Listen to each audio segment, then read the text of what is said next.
Bonjour Guillaume, c'est sur l'hippodrome de Saint-Cloud que va se courir ce quintet cet après-midi, un handicap qui réunira 16 pur sang sur la distance de 1600 mètres et je n'ai pas hésité à placer en tête de mon pronostic Alf, le numéro 4, qui n'a plus à faire ses preuves à ce niveau. 14 quintets courus, une victoire et 8 fois dans les 5 premiers, soit un taux de réussite de 64%, ce qui lui confère cet après-midi la première chance théorique.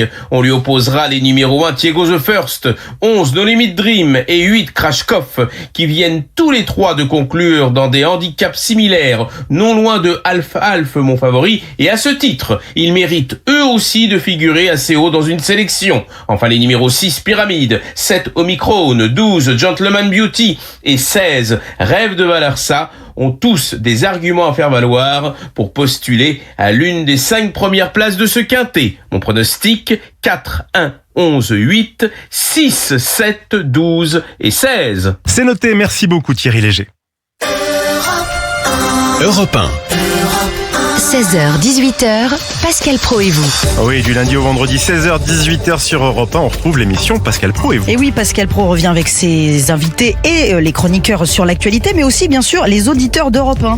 Et je vous laisse faire la connaissance tout de suite de Cédric, auditeur d'Europe 1. Cédric qui donne à Pascal Pro le programme de ses vacances estivales. Non, ça veut dire que là, par exemple, on commence notre road trip par la Pologne. Ah oui. On va aller à Auschwitz et après on remonte par l'Allemagne, la République tchèque, etc. Après on part sur Paris, vers la Normandie et on est bien. Mais quel âge ont vos enfants ? Mes 2 filles, 10 ans et 16 ans. Bah dites non, moi, mes enfants à 10 ans, je les aurais emmenés dans les cathédrales ou dans les musées.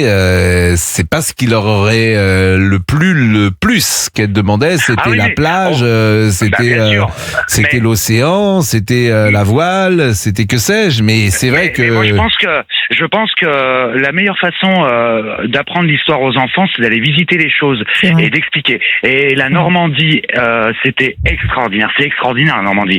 Il y a 1000 choses à voir. Il y a 1000 choses historiques à apprendre parce que c'est l'histoire de France. On a aussi été voir Versailles, on a été voir l'ossuaire de Daumont, on a été à Verdun, là on va aller à Auschwitz.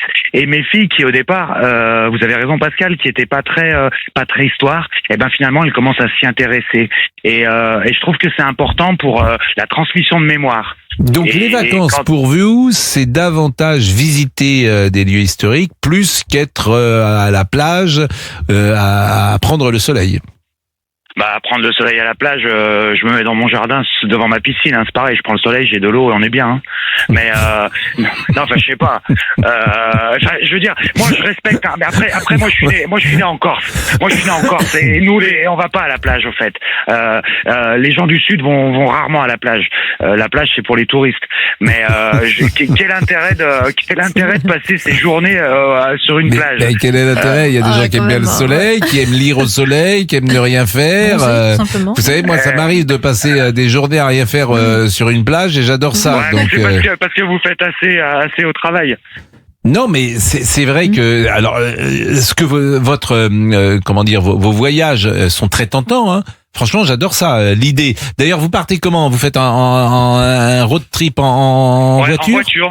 On part en voiture. On va rouler 3 heures sur la journée. On va